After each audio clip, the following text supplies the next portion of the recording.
생각했지만 네. 아, 이렇게 힘들구나. 그래서 저에게 축하합니다. 이제 이런 이야기를 네. 많이 해주시는데 네. 고맙죠. 네. 네, 제가 그러나 이제 제 진짜 마음은 네. 아, 축하도 좋지만 저를 네. 많이 위로해 주시고 네. 격려해 주세요. 라는 그러니까 네. 가까운 사람에게는 네. 아, 나 위로 필요해 이렇게 네. 말을 하고 네. 축하합니다 라고 네. 얘기를 하면 진짜 네. 속마음은 네. 아, 이게요 위로와 네. 격려가 많이 필요한 일입니다. 네. 그런 생각을 많이 하죠. 네. 네. 지금도 그 제가 총장이라는 사실이 네. 내가 좀 총장인가? 라고 할 만큼 네. 굉장히 낯선 일이에요. 아, 그래요? 네. 그러니까 한일에서 네. 97년에 와서 제가 그냥 있는다면 내년 네. 2021년까지 네. 교수 1년 더 하고 22년 2월에 이제 퇴임하시는 정년 퇴임을 해야 되죠. 네. 그런데 이제 네. 앞으로 그 4년을 네. 아주 꽉 채워서 네. 이제 일을 해야 되는 건데 정말 평생 네. 저요 초등학교 다닐 때 줄반장도 안 해봤어요. 그래요? 네. 뭐 반장은 고사하고 줄반장도 해본 게 없어요. 네. 그래서 그 누군가에게 그 장이 된다는 게 네. 저에게는 굉장히 낯선 일인데 네. 지금 상황적으로 네. 어떻게 제가 이 자리에 서게 됐네요. 네. 저는 네. 그 신앙생활을 네. 아주 어렸을 때부터 했어요. 아, 한 6, 7살부터 네. 교회를 다녔죠. 네.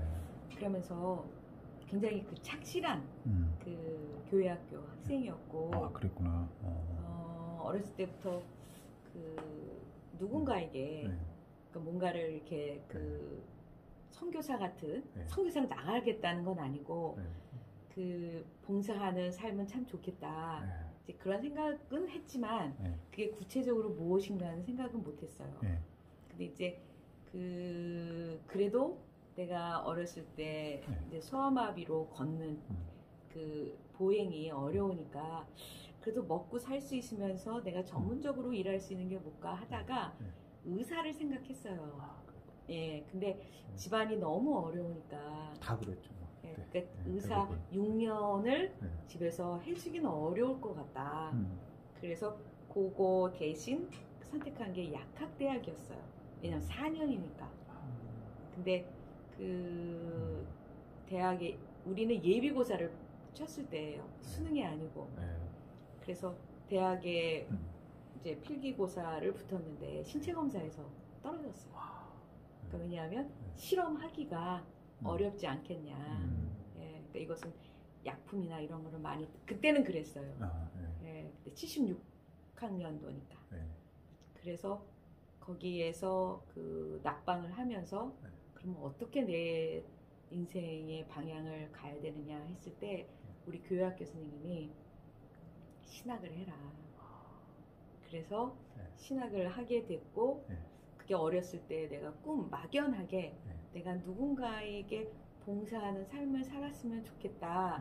이제 그게 때로는 의사였고 뭐 약사할 때는 나라도 잘 살자 뭐 이런 거였고 그래서 그 신학대학 갔을 때는 그 어렸을 때 꿈이 이렇게 좀 이렇게 오버랩이 돼서 그래 이 신학을 하면 교회에서 목사나 교회 전도사를 하면 그런 꿈이 이루어지지 않겠는가 이제 그런 생각을 하면서 이제 신학대학에 들어가게 됐죠. 네, 광나루. 네. 그때 전공은? 구약이에요. 구약. 네. 그러시고. 그게 몇 년도죠? 제가 76학번이에요. 80년도? 80년. 76, 77, 78, 그러니까 79, 80. 그리고 이제 신대원을 졸업했고 또 신대원을 그러니까 기독교 교육학으로 들어갔다가 신대원에 갔다가 좀 목회를 좀 한 6년쯤 하다가 현장에서? 네 목회를 했고 그 다음에 이제 호주에 유학을 가서 그 석사를 하고 다시 와서 한국에서 광나루에서 박사를 했죠. 강사 생활 좀 하다가 한 4, 5년쯤 했을 거예요. 그리고 이제 97년도에 네네. 부임하시고. 우리 학교가 2년이 되면 100년이 돼요. 아, 그래요? 네, 100주년. 네. 100주년. 1세기. 내후년. 네, 내후년 22년. 1922년에 광주에 서서평 선교사가 이일학교, 이일 성경학교를 만들었고 그 다음에 1923년에 여기 이제 그 데이트 선교사가 한예정 성경학교를 이제 만들어서 이게 두 개가 이제 합쳐져 가지고 그러니까 한일이 한국과 일본이 아니라 한예정 성경학교의 한자, 이일 성경학교의 일자 떼어서 한일 그 성경학교가 됐다가 여자신학교가 됐다가 한일장신대학이 된 거죠. 네. 그래서 우리 학교가 세워진 게 전부 다 여자 선교사들이에요. 네. 그러니까 그 여자 선교사가 무려 14명이 있었어요. 100년 동안에. 100년 동안에 여기 네. 한일이에요. 장신대. 네. 그러니까 남의 나라에 선교사로 와서 한국에 소외된 여성들에게 교육과 복음 전도를 위해서 그 학교를 세웠는데 그러니까 여성의 그 헌신과 열정이 우리 학교 뿌리에는 깊이 박혀 있죠. 그래서 이제 100주년을 맞이하면서 이제 여성 리더십이 한번 다시 이렇게 시작하는 것도 역사적인 그런 의미가 있겠다. 이제 뭐 좀 그런 의미에서 제가 하게 됐고, 우리 학교가 그런 그 서서평 선교사가 했던 유명한 말, 그 섬김이라고 하는 성공이 아니라 섬김이다. 그래서 우리 학교의 교육 목표도 섬김 인재예요. 섬김 인재. 인재, 섬김 인재. 그러니까 섬길 수 있는 인재를 양성하는 게 한일장신대학교의 중요한 그 교육 목표다. 근데 이제 우리 섬길 때는, 섬긴다는 말을 할 때는 내가 우리 교회를 섬기겠습니다. 뭐 대통령이 백성을 섬기겠습니다. 이럴 때는 뭐 괜찮은데 이제 우리 학교에 오신 그 학생들 중에 많은 학생들은 그 젊은 아이들의 경우나 이렇게 상처 있는 애들이 많아요. 어렵고 그래서 섬긴다는 게 늘 평생을 남에게 이렇게 섬겨하는, 또 섬긴다는 게 그래서 저는 거기다가 하나를 더 붙여서 행복한 섬김. 행복한 섬김. 그래서 행복한 섬김의 인재를, 그러니까 내가 남에게 뭐 서비스하는 것도 기분 좋아야 좋은 거잖아요. 그냥 내가 어쩔 수 없어서 하는 게 아니라. 그래서 그렇죠. 우리 학교가 행복한 플랫폼이 되는 그러한 학교로 앞으로 4년 동안에 거기에 집중해서 그 일을 해야겠다, 이렇게 마음 먹고 있어요. 그래서 공부를 하든 놀든 남을 도와주든 아니면 남에게 그 어떤 일을 하든 그것이 즐겁고 행복하고 건강해야 그것이 자기의 삶의 보람이 되는 거지. 그래서 거기에 집중하려고 해요. 제가 우리 집안에서 최초에 처음이에요? 교회 다닌 5살 때?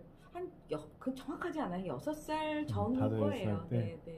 그러면 그 교회를 출석하게 된, 그 어릴 적 교회 이름하고 출석하게 된 동기, 그거죠. 그러죠. 제가 굉장히 중요하니까. 그러니까 그 서울에 있는 용두동이 있어요. 용두동. 거기에 광석교회가 있어요. 광석. 광석교회가 있는데 옛날에는 놀 일이 별로 없잖아요, 집에서. 그러니까 교회 가면 재밌다고 한 거죠. 그래서 친구 따라서, 선생님 따라서 교회를 다닌 게 이제 신앙생활을 하게 된 계기가 된 거예요. 지금 그럼 한일장신대 총장님들 가운데 여성 총장은 처음인가요? 처음이죠. 네. 그것도 상징적인 부분이 될 수가 있고. 그렇죠. 그러니까 이제 앞에 초창기에는 전부 다 여자 선교사님들 하시고. 이제 그 뒤에 총장으로서는 처음이죠. 저는 전공이 전도서예요. 전도서? 네. 박사 논문을 전도서를 썼는데 전도서를 읽는 사람들은 굉장히 비관주의적이고 그리고 굉장히 어떤 인생에 대해서 그렇게 그 긍정적이지 않은 부정적인 걸로 이제, 왜냐하면 거기에 있는 단어가 헛되고 헛되다라는 단어가 많이 나오기 때문에. 근데 이제 그게 지혜문학 중에 하나거든요. 근데 이 전도서를 좀 자세히 읽어보면 지금 오늘날 우리 그리스도인들이 겪는 네. 신앙적 고민 중에 하나가 네. 저는 이런 거라고 생각해요. 네. 뭐냐면 그래도 나는 예수님을 그래도 믿는다고 하는데 네. 그래도 난 잘 믿어보려고 하는데 네. 왜 나는 이렇게 끊임없이 힘들까? 네.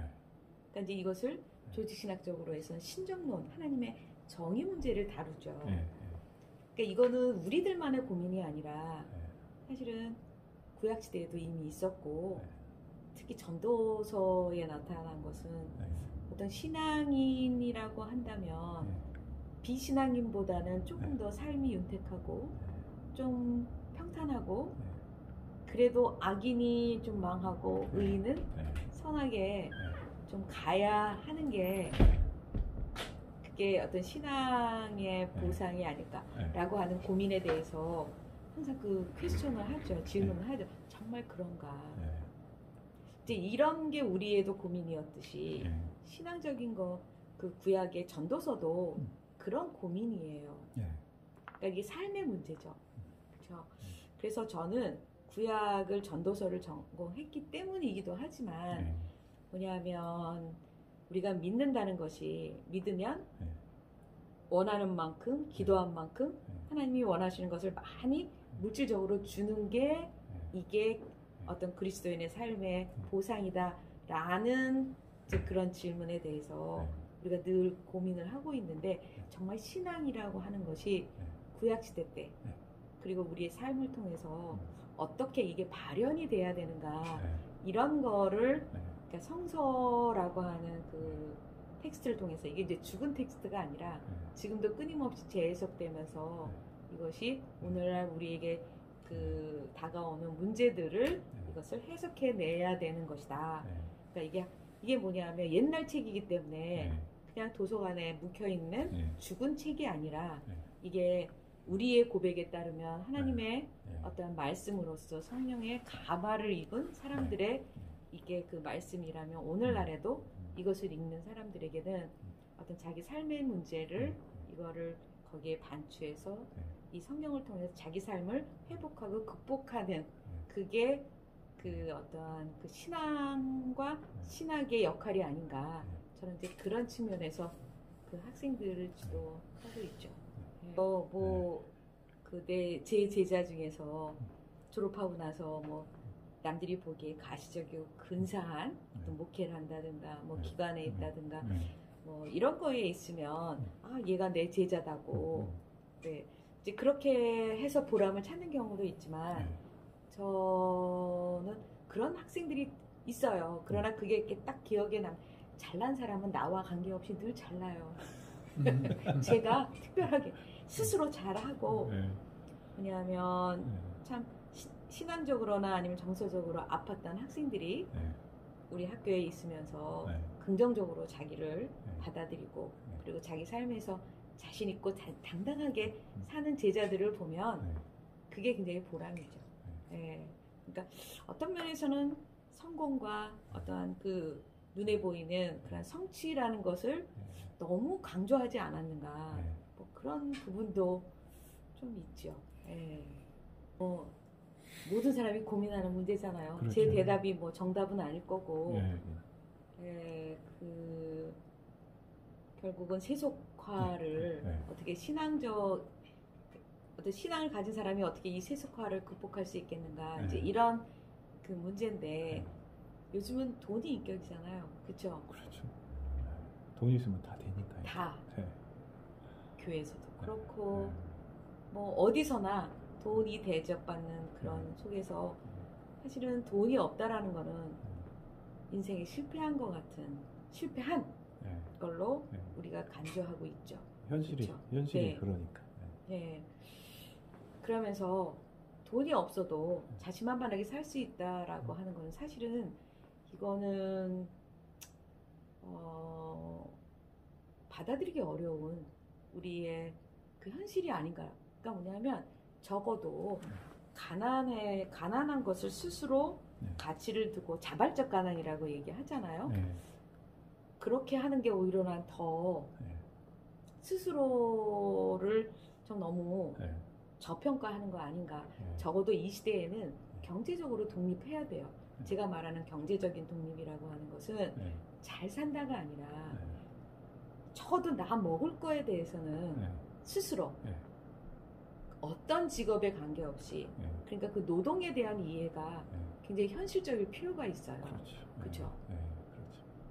그래서 뭐냐면 잘 산다 못 산다는 것은 어떠한 우리가 부의 기준이 아니라 그저 내가 나 스스로를 독립할 수 있을 만큼의 경제적인 독립이 따라가지 않으면 그러니까 이것이 우리 시대가 갖고 있는 옛날에는 대가족에서 한두 사람 좀 못 살아도 같이 갈 수 있지만 지금은 사실은 불가능한 얘기잖아요. 그러니까 뭐냐면 신앙과 경제는 분리된다가 아니라 신앙을 갖고 있든 갖고 있지 않든 저는 우리 학생들에게 경제적으로 독립하지 않으면 남에게 의존하면 그것은 자기 인생을 제대로 사는 게 아니다 라고 저는 사실 가르쳐요. 그러니까 그게 어떤 식이든 그러니까 무슨 직업을 갖든 내 먹거리에 대해서는 내가 스스로 책임지고 그래야 뭐냐면 하나님 앞에서 우리가 떳떳이 뭐 떳떳한 건 아니지만 그래도 한 독립된 인간으로서 살아갈 수 있는 거지. 신앙이라 이름으로 남에게 늘 이렇게 의존하는 거는 그건 건강한 건 아니다 라는 생각해서 뭐냐면 우리가 어떤 상황에서도 스스로 경제적으로 자기 먹거리를 해결할 수 있어야 된다. 이거는 분명하다. 그게 많고 적음의 문제는 그 다음의 문제고. 그래서 신앙을 얘기하는 사람을 돈을 얘기하면 이상한 사람처럼 생각해서 굉장히 이중적인 인간을 만들어 놓죠.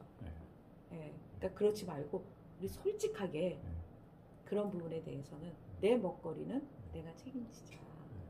그런 해줘. 이게 생명은 하나님께로부터 온 건데 인간이 마음대로 하여튼 낙태를 하는 거는 원치 않은 임신이잖아요, 그렇죠? 근데 이제 가톨릭 교회는 어떤 상황에서도 낙태를 못하게 하고 반면에 개신교에서는 조금 자유롭잖아요. 조금. 이거 반대로 돼 있어요. 꼭 그렇죠? 낙태 문제는. 그래서 저는 뭐 이것이 옳다 그르다 이렇게 말하기는 정말 어려운 것 같아요. 그러니까 뭐냐면 또 자기 인생에 있어서 자기 한 일에 대한 책임은 져야 될 것 같아요. 그러니까 뭐냐면 원치 않는 임신이든 이거에 대해서 그거의 부분에서 어떤 분명히 그 원치 않는 임신이라고 하는 것은 자기 행동에 대한 책임이 따라야 되는 부분이니까 그거는 뭐 이건 찬성한다, 이거는 반대한다 이렇게 딱이 그 흑과 백으로 이렇게 말하기는 조금 어려운 부분 아닐까요? 저는 가끔 이런 생각을 해요. 만약에 내가 원치 않는 임신을 했을 때 나는 어떻게 할까? 이건 아주 옛날에 했던 생각이에요. 외국에 있었을 땐 내가 외국에 있었으면 그 원치 않았던 임신이어도 난 나았겠다. 그러나 한국에서는 이게 평생 짐이었죠? 십자가였고. 다닐 수가 없잖아요. 그렇죠. 정상적인. 그래서 저도 낙태를 그래도 안 한다라고 자신은 못하겠더라고요. 그러니까 이것도 굉장히 문화적인 거하고 사회가 어느 정도를 옛날에는 이혼하면 사실은 거의 살 수 없는 상태. 요즘에는 나 돌싱이야 아주 자유롭게 대세죠. 대세 또 분위기가 그래서 어떤 윤리적인 그 기준도 이렇게 해야 된다 저렇게 해야 된다라고 딱 내 기준이나 아니면 어떤 표준이 있어서 말하기는 굉장히 어렵지 않을까라는 생각은 드네요. 우리 교단에서 동성애 문제는 아직 이게 굉장히 보수적이죠. 그렇죠? 저도 결혼을 해보지 않았기 때문에 이거를 또 실제로 제 가족 중에 아마 동성애가 있으면 아마 또 입장이 또 다를 수도 있을 것 같아요. 그렇죠. 경험한 거에 따라서. 그러나 우리가 이제 성서가 기본이잖아요. 우리의 가치라고 한다면. 그러니까 아직은 제가 아까 뭐 전제를 말씀하신 것처럼 그러니까 그분들이 왜 동성애가 됐는지 그건 알 수 없지만 그분들을 어떻게 배제하는 거는 아니지만 그거 동성애 문제를 하나의 그냥 그 서로 다름이라고 하는 걸로 받아들이기는 저는 조금 어려워요. 제가 듣기로는 우리 한일 출신이 한 8,000명 된다고 들었어요. 그렇게 많아요? 네. 와, 100년이니까. 네, 100년이니까. 어마어마하다. 네. 그래서 신대원 졸업생만 한 1,200명 돼요. 신대원. 네. 교수님들은 지금 몇 분이나 계시죠? 그 교수님이 46분 내지 47분이에요. 의외로 교수님들은 적네요? 아니 그 졸업생이 7, 8천 명이지 네. 재학생은 한 800명, 네. 대학원까지 하면 한 1,200명 정도 돼요. 아 지금? 네. 1,200명 정도? 네. 재학생들이? 네. 현재? 네. 아까 졸업생이라고 물으셨어요. 졸업생이 얼마냐고. 네, 졸업생은 한 8천여 명, 재학생들은 네. 1,000여, 교수님들은 한 50여 분. 46? 7? 40, 네. 50여 분 정도. 대학의 현실을 얘기하면 네. 지방에 있는 사립대학은 되게 어려워요. 네. 왜냐하면 등록금을 12년째 동결하고 있어요. 아, 12년째? 네. 그러나 지방에 있는 사립대학은 거의 등록금 의존도가 높죠. 그러나 인건비는 매년 올라가야 돼요. 네. 또 지출도 많고. 네. 그러니까 국가는 가능하면 네. 인구가 이제 대학 할 수 있는 연령층이 없기 때문에 대학을 많이 문 닫게 하죠. 국가의 정책이 네. 그냥 문 닫아라. 네. 그래서 그렇게 현실이 그러니까. 네. 그래서 뭐 우리 옆에 있는 서남대학도 그렇고 또 군산에 있는 서해대학도 그렇고 네. 그러니까 국가는 가능하면 네. 이제 대학을 없애려고 네. 그렇게 하죠. 그러나 우리 학교의 신학은 100년의 역사를 갖고 있어요. 네. 그러니까 지금은 신학 인구가 많이 줄어요. 그렇죠. 하도 사회에서 교회에 대해서 비난도 많고 또 우리 스스로도 자책 반성해야 될 것도 많이 있어서 또 뭐냐면 신학을 해도 나아갈 수 있는 진로가 그렇게 또 뭐 긍정적이지도 않고 이러니까 신학 인구 기본적으로 기독교 가치가 그렇게 환영을 받고 있지 않아요. 그러니까 우리가 못했다고 생각을 해요. 그래서 신학이라고 하는 것이 우리 학교의 핵심이었는데 숫자가 줄어요. 제가 97년에 왔을 때는 정원이 100명이었어요. 그래도 2대 1이었어요. 근데 지금은 32명인데 여기 정원을 못 채우는 그런 이제 상황이죠. 그러나 경쟁률이 낮다고 해서 그리고 지원자가 적다고 해서 신학의 가치가 줄어드는 건 아니에요. 사람들의 가치가 바뀌기 때문에 물질 위주로 가기 때문에 그러기 때문에 저는 우리 학교의 신학과가 숫자적으로 약해진다고 해서 이 신학의 의미나 보람이 약해지는 건 아니다. 그리고 약해져서도 안 된다. 반드시 작은 이 수의 신학이 자기의 어떤 자리를 아주 당차게 이거를 끌고 가서 10년, 20년 후에는 또 다른 가치가 우리 기독교 가치가 이것이 또 꽃피울 때가 있을 거기 때문에 결코 이것이 그 숫자가 작다고 해서 이것의 존재 의미가 없는 것은 아니다. 이게 이제 기독교의 핵심이잖아요. 옛날에 강대국은 다 없어졌지만 아주 약소국가였던 유대교가 그 이스라엘 종교가 지금까지 살아있는 것처럼 적다고 해서 벌벌일 없다고 해서 가치가 없는 거 아닌 것처럼. 그래서 지금은 신학과가 굉장히 약하지만 98년이라는 역사 속에서 그 존재의 의미는 앞으로도 계속 발현이 될 거다라고 생각을 하고 지금 가장 경쟁력 있는 것은 간호학과예요. 그러니까 이제 취업과 연관이 있죠. 그래서 하여튼 간호학과도 있고 또 심리 쪽도 있고 또 사회복지는 우리가 호남 지역에서 최초로 그 학과가 생긴 거죠.